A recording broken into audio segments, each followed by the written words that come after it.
स्वागत है आपका अपने चैनल यूपी स्टडी पॉइंट में एक बार फिर से। तो दोस्तों यहाँ पर इंग्लिश का पेपर आपका कंप्लीट हो चुका है फिलहाल के लिए। यहाँ पर कुछ स्टेट में जो कि यहाँ पर इसका पेपर रद्द भी हुआ है। तो अगर आप जानना चाहते हैं कि आपके यहाँ पर जो एग्ज़ाम हुआ है उसका जो पेपर है वो रद्द हुआ है या फिर नहीं हुआ है, तो आप हमें इंस्टाग्राम पे फॉलो कर सकते हैं। नीचे डिस्क्रिप्शन में इंस्टाग्राम की आईडी सिंपली फॉलो कर लीजिएगा, वहाँ से आप यहाँ पर पूछ सकते हैं। बाकी अगर एक चीज़ मैं आपको बताऊँ कि आपका जो पेपर कोड है भैया वो 316 ई। और अगर और भी पेपर कोड का आप यहाँ पर आंसर जानना चाहते हैं, मान लीजिए आपका ये पेपर कोड नहीं है, तो आप हमें यहाँ पर व्हाट्सअप कर सकते हैं। आपका व्हाट्सअप नंबर जो मैं आपको दे देता हूँ, सिंपली यहाँ पर देखिए आप 639023 उसके बाद 60 और 12, ये आप यहाँ पर व्हाट्सअप कर सकते हैं अपना पेपर कोड और आपको यहाँ पर आंसर मिल जाएंगे। और हाँ दोस्तों, ये जरूर से आप जान लीजिए कि आपके यहाँ पर पेपर कोड रद्द हुए या फिर नहीं। अगर आप बोलेंगे तो मैं आपको एक वीडियो बना के दे दूंगा कि किन किन जिलों में भैया पेपर रद्द हुए हैं इंग्लिश का, जिससे कि आपको जानकारी हो जाए। और अगर आप यहाँ पर चैनल पर नए स्टूडेंट हैं तो यार सब्सक्राइब कर लें, क्योंकि अभी आपका यहाँ पर फिजिक्स का पेपर बाकी है, केमिस्ट्री का बाकी है, साथ ही साथ मैथ का भी बाकी है। तो ये सारे जो एग्जाम आपके अभी बाकी हैं, इनके लिए इंपॉर्टेंट क्वेश्चंस की कुछ सीरीज में देने वाला हूँ। अगर पाना चाहते हैं सब्सक्राइब कर लें और जाकर टेलीग्राम चैनल को ज्वाइन कर लें, जहाँ पर मैं आपको इंपॉर्टेंट क्वेश्चंस के जो पीडीएफ वगैरह है वहाँ पर देता रहता हूँ। नीचे डिस्क्रिप्शन में आपको टेलीग्राम चैनल का लिंक मिल जाएगा, जाकर डाउनलोड करके आप सिंपली यहाँ पर ज्वाइन कर लीजिएगा। चलो दोस्तों यहाँ पर स्टार्ट करते हैं। तो यहाँ पर आप देख सकते हैं इंग्लिश का पेपर है 2021, इसका आंसर की हम यहाँ पर जानने वाले हैं। न्यू सिलेबस पे आधारित है, जो आपका नया सिलेबस आया है उस पर यहाँ पर ये आधारित है। मैक्स जो नंबर आपको यहाँ पर मिलने वाले हैं इसमें भैया 100 नंबर मिलने वाले हैं। जो पास मार्किंग इसमें होती है भैया 33 नंबर की होती है। 33 आपको पाना है, वरना आप यहाँ पर इसमें फेल हो जाते हैं। इंस्ट्रक्शन वगैरह वही है जो आपको हिंदी में दिए गए थे। फर्स्ट 15 मिनट आपको पढ़ने के लिए दिया जाता है। All questions are compulsory, marks the indicated against the question, ये सारी चीज़ें आपको यहाँ पर वही है। अब अगला यहाँ पर जो पहला सेक्शन आपका जाता है रीडिंग सेक्शन आता है, जैसे कि मैंने आपको दिखाया था। जो आपको यहाँ पर मॉडल पेपर वही आपका है, read the following passage carefully and answer the question that follow. तो किस तरीके से आपको देना, ये सारे यहाँ पर आप दे सकते हैं। कुछ अनसीन पैसेज टाइप का आपका ये है भैया, आपको इसको पढ़ना है। इसके बाद नीचे जो क्वेश्चंस आपसे पूछे जा रहे हैं वो आपको इसको आंसर देना। बाकी चीज़ें आप यहाँ पर दीजिए, मैं आपको सिर्फ और सिर्फ इसके बहुविकल्पी प्रश्न का ही यहाँ पर आंसर बताने वाला हूँ। बाकी अगर ये सारी चीज़ें आप हल करके देखना चाहते हैं तो मैं आपको करके भी यहाँ पर दे सकता हूँ। सेकंड सेक्शन है जो आपका जाता है भैया राइटिंग सेक्शन। इसमें आपको लिखने होते हैं, जैसे कि आप यहाँ पर देखिए, write an article any one of topics 100 to 150 word, मतलब कि इंपॉर्टेंट ऑफ डेमोक्रेसी, डाउनस्ट्री system, your vision in life, आपके जो जीवन का विजन है, गोल है, वो उसके बारे में लिखना था। तो इसलिए मैं आपको यहाँ पर लिखना था। अगला यहाँ पर जो कि है, write a letter to the editor of national daily showing your concern over high rise to water tax. एक आपको यहाँ पर लेटर लिखना था। लेटर किस प्रकार लिखना था, ये सारी चीज़ें आपको यहाँ पर आनी चाहिए। अब जो मेन चीज़ है मैं आपको बताने वाला हूँ वो है आपका सेक्शन सी, ग्रामर सेक्शन। इसका मैं सही आंसर आपको चलिए बता देता हूँ।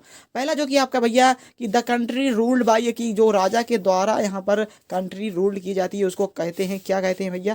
तो पहला ऑप्शन आपके पास है डेमोक्रेसी, दूसरा है मोनार्ची, अगला है मैट्रियार्ची और ओलिगार्ची। तो भैया आपका जो इसमें राइट आंसर होगा वो भैया क्या होगा, आपका यहाँ पर मोनार्ची होगा। यही आपका एकदम राइट आंसर हो जाएगा।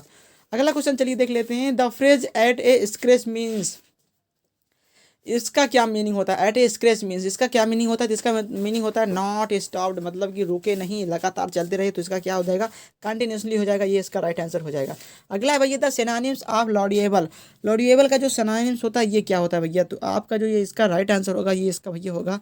तो फ्रेंड यहाँ पर इसका जो सिनोनिम्स होता है भैया वो होता है फ्रेश वर्दी, यही इसका राइट आंसर हो जाएगा। पहला ऑप्शन एकदम बिल्कुल सही है। One should not abuse his father, which word is the sentence is error. तो यार इस बहुत ही सरल यहाँ पर आपसे पूछ लिया गया है भैया इसमें एरर क्या है, तो आप कमेंट में बताइए आप यहाँ पर इसका क्या लिख के आए। बाकी मैं आपको यहाँ पर एक कमेंट में पिन कर दूंगा इसका राइट आंसर, आप वहाँ से देख लीजिएगा। लेकिन सरल इसलिए मैं आपको इसको बिल्कुल से नहीं बताऊंगा, आपको बताना है इसमें से कौन सा राइट आंसर होगा, ये जल्दी से यहाँ पर बता दीजिएगा। अगला क्वेश्चन जो कि आपका है सिनोनिम्स ऑफ स्टेल, इसका क्या होगा, तो इसका भैया जो राइट आंसर होगा, पहला यहाँ पर ऑप्शन आपके पास फ्लैश, फ्लैश फिर फेक, उसके बाद फ्रेश। फ्रेश ये आपका यहाँ पर इसका राइट आंसर होगा। स्टेल का जहाँ पर राइट आंसर जो होगा यहाँ पर क्या होगा, वो फ्रेश होगा। इसके बाद आपको यहाँ पर देखिए लिखा हुआ है कि change any one of the following into indirect में चेंज करना। दो आपका दिए गए हैं जो कि है you said to him are you a fool. ये तो बहुत ही सरल है यार, एकदम आसान तरीके से आप कर सकते थे।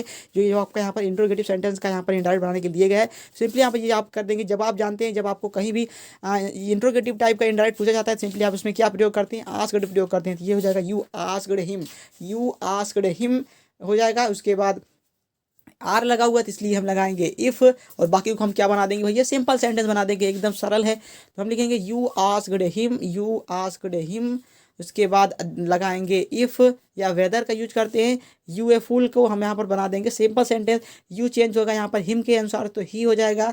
उसके बाद ही के साथ क्या लगता है भैया, इज लगता है, ही इज ए पुल, ये हो जाएगा आपका एकदम भैया इनडायरेक्ट स्पीच। एकदम सरल तरीके से आपसे पूछा गया, 2 नंबर आप इसमें तुरंत यहाँ पर पा सकते हैं। अगला है the teacher said to me go away at once, ये भी बहुत ही सरल यहाँ पर है आपका इंपरेटिव सेंटेंस का भैया। सिंपली आप यहाँ पर कर सकते थे the teacher, simply the teacher order दिया जा रहा है भैया, ऑर्डर दिया जा रहा है द टीचर ऑर्डर्ड मी, इसके बाद टू लगा देते आप, गो अवे एट वंस, बस ये आपका यहाँ पर बन जाता क्या इनडायरेक्ट। तो दोनों सरल, बहुत ही सरल। इस बार सबसे सरल यहाँ पर पूछा गया आपका यहाँ पर इनडायरेक्ट स्पीच। अगला चलिए देखते हैं जो कि आपका यहाँ पर क्या है कि change any one of the following term, Sheila must work hard to succeed, compound sentence बदलना है। अगला है be it to live, complex sentence, बहुत ही सरल यहाँ पर आपसे पूछा गया है। अगला जो कि आपका भैया change any one of the following as a direct, switch off the fan, ये आपका पैसिव वॉइस है भैया, पैसिव वॉइस। ये भी आप लिख सकते थे कि यू आर ऑर्डर्ड, डायरेक्ट हम आपको बता देते हैं you are ordered to switch off the fan, बस आपका ये एकदम राइट आंसर हो जाता है। Every rose has a thorn, ये यहाँ पर देखिए every rose has a thorn, इसको आपको यहाँ पर निगेटिव में बदलना था यार, कितना अच्छा यहाँ पर हो जाता है। इससे नो अदर या एनी अदर से आप यहाँ पर शुरू करते हैं तो वहाँ से आपको यहाँ पर ये चेंज हो जाता। अगला है भैया correct any one of the following, 5 sheeps are grazing, he spells in a new, तो भैया इसमें क्या गलत है ये आपको बताना था। तो भैया आप जानते हैं शीप जो होता है वो पहले से ही बहुवचन होता है, इसमें ऐसे ये प्रयोग नहीं किया जाता, बल्कि यहाँ पर 5 भी लगा दिए गए तो शीप से होगा ही नहीं, हो जाएगा 5 शीप आर ग्रेजिंग हो जाएगा, बस आपका ये राइट आंसर हो जाएगा। तो फ्रेंड अगला यहाँ पर जो कि इस एक्सपेक्टल्स इज न्यू, एक्सपेक्टल होता है, एक्सपेक्टल्स होता ही नहीं है, एक्सपेक्टल होता है क्योंकि चश्मा में यहाँ पर ऐसे इस नहीं लगता है, तो ये आपका यहाँ पर राइट आंसर हो जाएगा। अब अगला भैया आपको यूज करना है, किसी का यहाँ पर सेंटेंस बनाना है, बॉर्न माने क्या होता है, नवजात, बॉर्न माने पैदा होना होता है, और यहाँ पर बॉर्न माने नया होता है। अगला है चेक जो कि बोला जाता है लगभग, लेकिन ये चेक ही होता है। चेक माने यहाँ पर जांच करना, अगर ये आपका यहाँ पर जो चेक आप जो पैसा वाला वगैरह जमा करते हैं वो वाला हो गया, तो दोनों को आप यहाँ पर प्रयोग कर सकते हैं। अब यहाँ पर अगला जो कि भैया इंग्लिश में आपको यहाँ पर क्या करना है, इसका जो ट्रांसलेशन करना है, हमें पालतू और मूक पशुओं की तरह किसी के पीछे नहीं चलना चाहिए। जो इस तरीके से यार आपको करना है इसको, अगर आप बोलेंगे मैं इसको सॉल्व करके भी आपको अपने टेलीग्राम चैनल पर प्रोवाइड करा दूंगा। अगला सेक्शन डी, क्योंकि आपको यहाँ पर भैया आंसर देना है, what did Hamel say about language and its important. उसके बाद अथवा में आपको दिया गया what did instruction to train the girls. अगला why did the peddler consider the word is a रेट्रैप्ट।